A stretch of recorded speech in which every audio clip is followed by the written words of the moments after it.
देवी अंजना, तुम्हारा यह कुकृत्य कि तुम मेरे अतिथि पर हाथ उठाओ।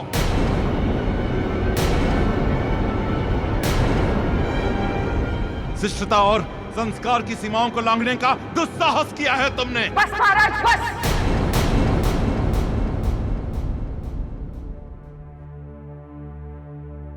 बहुत हो गया, मेरी धैर्य की भी और आपकी मनमानी आचरण की भी। अब तक आप बोलते हैं और मैं आज्ञाकारिणी बन चुपचाप सुनती आई, किंतु आज से, अभी से मैं बोलूंगी और आप सुनेंगे।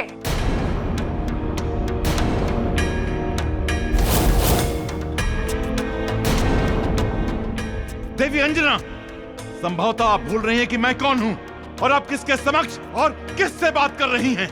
नहीं महाराज, मैं भली भांति जानती हूं कि मैं किससे बात कर रही हूं,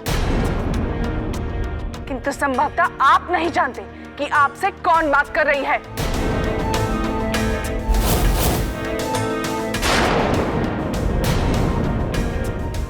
देवी अंजना, आप कहना क्या चाहती हैं?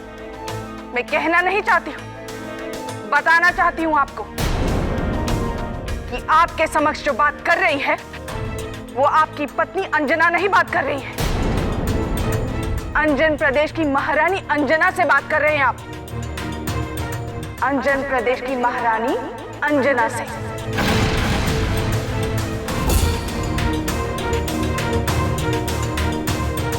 आप अपनी वाणी से अपनी पत्नी के स्वर को मौन कर सकते हैं, किंतु एक महारानी के स्वर को नहीं। देवी अंजना, आप सुध में नहीं हैं। नहीं है आप सुध में। सुध में तो मैं हूं, बेसुध तो आप हैं। यदि मैं आज सुध में ना होती तो आपसे ये कभी ना कहती। इस प्रदेश में जितना अधिकार आपका है उतना ही अधिकार मेरा भी है, इसीलिए आपको आज मेरी बात सुननी ही होगी।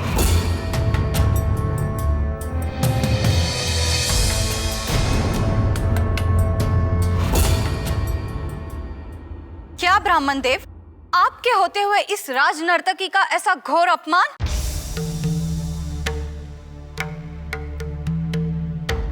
महाराज, ये सब क्या है? अरे मैं आपका शत्रु नहीं हूं, आपका मित्र हूं, आपका हितैषी। हाँ, अरे मैंने सदैव सदैव आपके हित का सोचा है तथा आपके हित हेतु ही समस्त कार्य किए हैं। महाराज, आप तो मेरी भावनाओं से भली भांति परिचित है, तो फिर आज उसके बदले ये फल, ये अपमान का फल। हाँ ब्राह्मण देव, आप अभी इसी पल इस राजमहल से बाहर चले जाइए।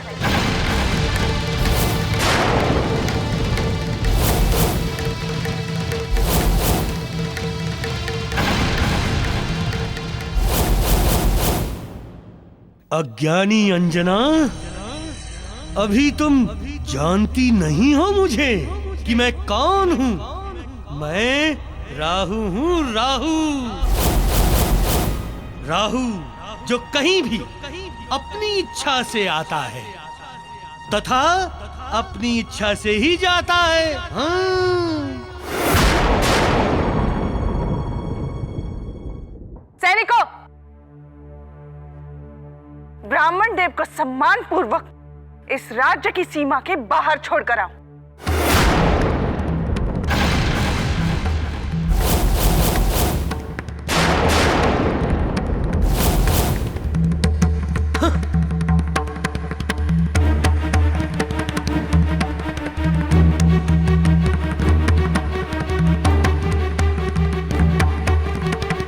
देवी अंजना,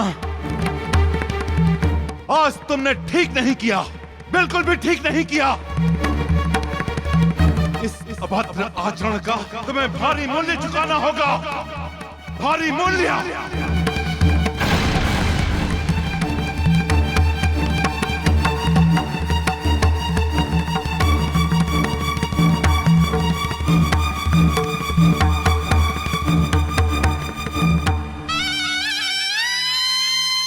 अब इससे बड़ा मूल्य और क्या चुकाऊंगी महाराज।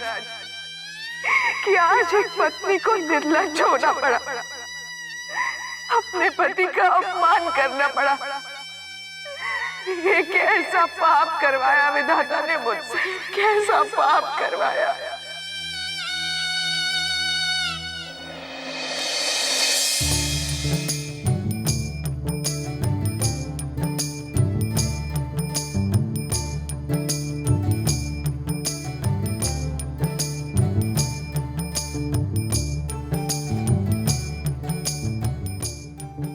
ये क्या है?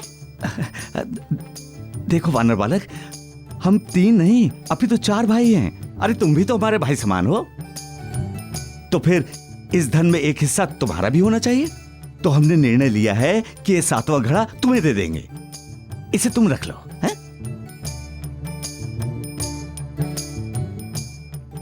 तुम लोग इतने भले तो हो नहीं कि मुझे मुफ्त में अपना हिस्सेदार बना लो। बताओ इसके बदले मुझे क्या करना होगा?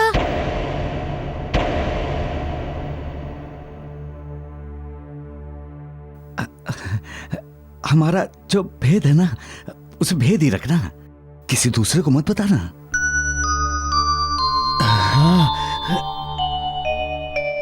तुम तीनों भाइयों ने क्या मुझे मूर्ख समझ रखा है क्या? इतना बड़ा भेद छुपाने का बस इतना सा?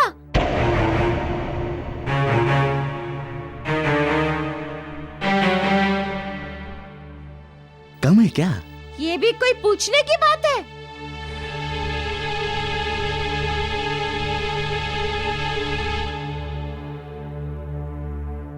ठीक है, हम अपने अनुज चित्रदत्त के हिस्से के 2 कलश भी तुम्हें दे देते हैं।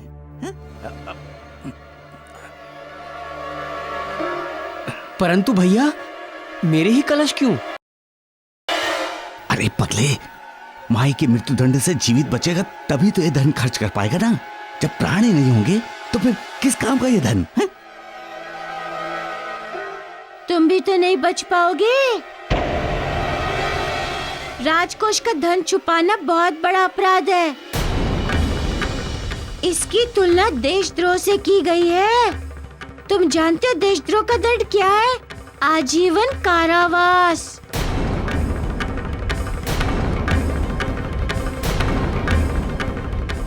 तुम्हें भी आजीवन कारावास की सजा काटनी पड़ेगी। नहीं नहीं, मुझे कारावास की सजा नहीं काटनी। कृपा करके तुम राजा को इस धन के विषय में कुछ मत बताना। हम हाथ जोड़ते हैं तुम्हारे। हाथ जोड़ने से कुछ नहीं होगा।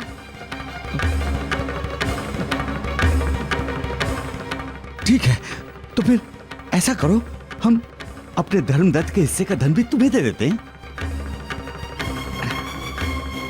ये आप क्या कर रहे हैं भैया? अरे देशद्रोह का आरोप लगेगा, कारावास होगी, फिर ये धन किस काम आएगा तुम्हारे? हैं?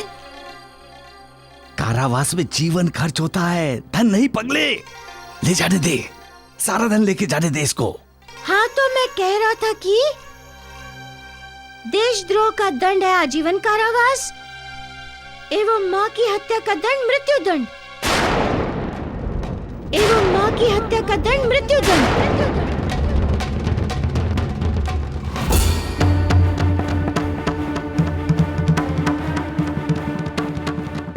ब्राह्मण देव, रुक जाइए। ब्राह्मण देव, रुक जाइए। ब्राह्मण देव, ऐसा मत कीजिए, हमें छोड़कर मत जाइए। जो कुछ भी हुआ उसके लिए मैं लज्जित हूं। आपसे क्षमा मांगता हूं। मैं महाराज केसरी स्वयं आपसे क्षमा मांगता हूं। आप हमारे मित्र हैं। वाह वाह महाराज केसरी, वाह! अरे बड़ी अच्छी मित्रता निभाई है आपने हमसे। हाँ, लज्जित तो हम हुए हैं, वो भी अपने आप से। आज आपके सामने, आपके राज दरबार में, आपकी पत्नी अंजना ने जो हमारा अपमान किया, वैसा अपमान आज तक कभी किसी ने नहीं किया महाराज केसरी, कभी किसी ने नहीं किया। अरे लज्जा तो हमें आ रही है, किंतु अब अब हम यहाँ नहीं रुकेंगे। चलो देवी। ब्राह्मण देव, हमारे राज्य को शापित करके मत जाइए। मैं आपके आगे हाथ जोड़ता हूँ ब्राह्मण देव। नहीं महाराज केसरी, छोड़ दीजिए हमें। जहाँ हमारा सम्मान नहीं होता वहाँ हम एक पल नहीं रुकते। परंतु आजीवन कारावास एवं मृत्युदंड दोनों साथ साथ कैसे हो सकती है?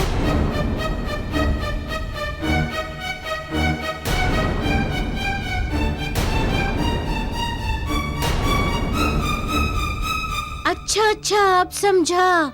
इसका अर्थ है कि पहले महाराज तुम्हें मृत्युदंड देंगे एवं फिर तुम्हारी अस्थियों को आजीवन कारावास में रखेंगे।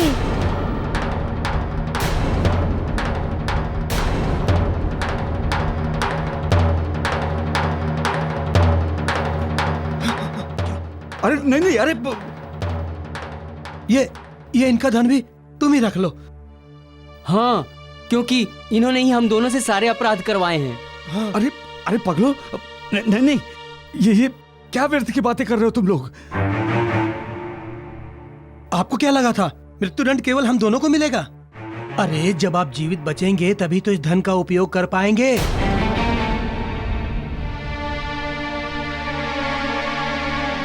लगता है हम ही सबसे बड़े मूर्ख हैं इस जगत के।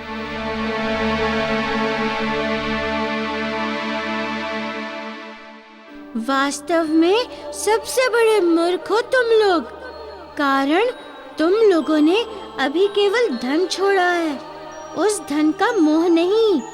एवं जो पाप तुमने किया है उसका दंड अभी मिलना शेष है।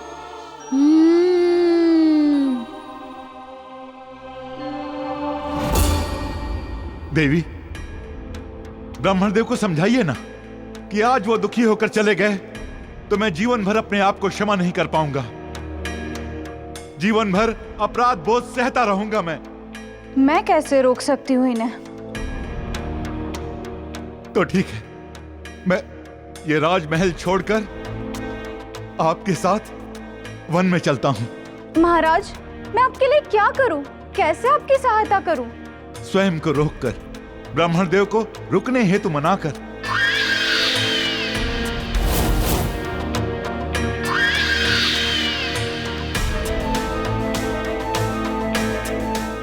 ब्राह्मण देव, जब महाराज इतनी प्रार्थना कर रहे हैं तो हमें मान लेना चाहिए।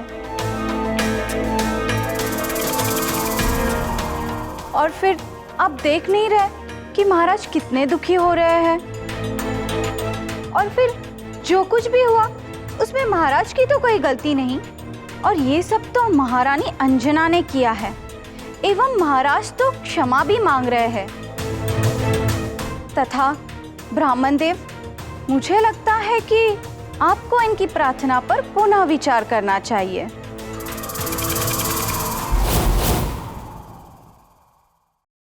ठीक है महाराज केसरी, इस बार तो हम आपको क्षमा किए देते हैं, परंतु स्मरण रहे, यदि भविष्य में आपके राज दरबार में हमारा एक बार भी ऐसा अपमान हुआ तो हम ये भूल जाएंगे कि आप हमारे मित्र हैं तथा महारानी अंजना आपकी पत्नी। हाँ ब्राह्मण देव, आपका हृदय बहुत विशाल है। आइए, चलिए। देवी, आप भी चलिए। आइए।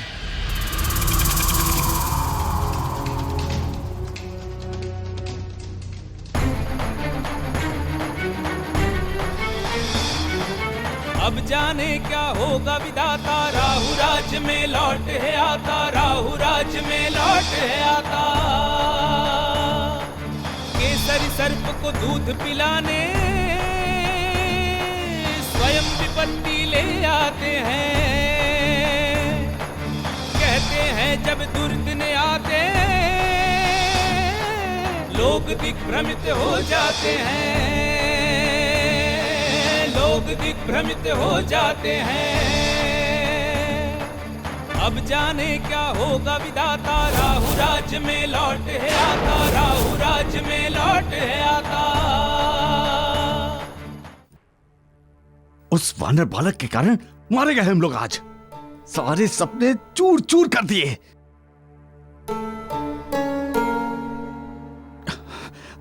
कुछ समझ में नहीं आ रहा है कि क्या करूं। मेरे पास एक सुझाव है। क्या? इतने सारे मटके हैं, क्यों ना हम थोड़ा थोड़ा धन सारे मटकों में से निकाल लें। अरे कहीं उस वानर बालक को पता चल गया तो? अरे इतनी सारी स्वर्ण मुद्राएं हैं, उनमें से कुछ निकाल ली जाएंगी, उसे पता थोड़ी ना चलेगा। ये चित्रदत्त सही कह रहा है। उस वानर बालक को कुछ पता नहीं चलेगा। चलो।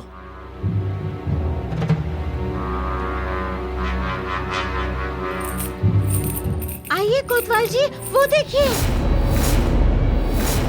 वे तीनों राजकोष का धन चुरा रहे हैं। इन्हें शीघ्र अतिशीघ्र पकड़ लीजिए। अरे नहीं नहीं कोतवाल जी, हम कोई चोरी नहीं कर रहे थे। ये धन तो इस वानर बालक का है। हाँ। अच्छा, यदि ये धन इस वानर बालक का है तो ये तुम्हारे पास कैसे आया? हम तो बस यूं ही देख रहे थे। अच्छा, तो चलो अब जो कुछ देखना है कारागार में देखना।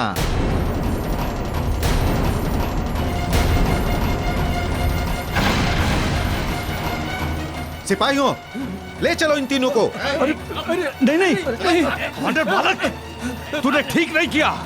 छल किया है हमारे साथ, छल, और हम तुझे छोड़ेंगे नहीं। जो व्यक्ति स्वयं को धोखा दे, स्वयं से छल करे, स्वयं से ही घात करे, उसे जग क्या धोखा देगा, क्या छल करेगा तथा क्या घात करेगा। मूर्खों, तुम लोग तो स्वयं धोखे में जी रहे हो।